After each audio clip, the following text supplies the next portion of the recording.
his famous quote, like he.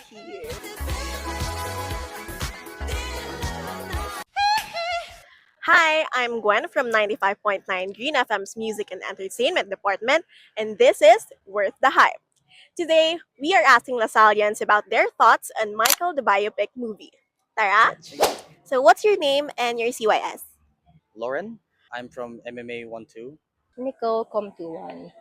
I'm Ven from BSY 21. Cassandra po from BSY 21. I'm Gail po from PSY 22.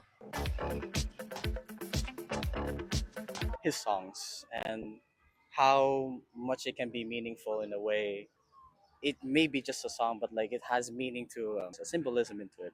Kind of weird, pero yung namatay siya, parang binalita na parang nagparamdam siya sa car. Maybe his famous quote, like he. Yung papa ko po, fan po ni Michael Jackson. So, meron po kami mga recordings, ay yung mga album niya po na piniplay sa car po namin, adi po kaya sa dati po naming ano. Kaya, yun po yung pinakamaaga kong memory, yung pagkinig po sa music niya. I don't know much about Michael Jackson, but I'm more curious about his personal life. Siguro yung condition na when it comes to skin, kasi that's very controversial eh. Kasi syempre, it's about health and race din. Siguro yung tatanungin ko is about sa personal life. Yung sa music career niya po, kasi syempre sumikat po siya ng sobra, pero parang na-cut short po nung namatay po siya. So, parang super sayang lang po kasi ang dami pong umiidolo sa kanya. So, ayun.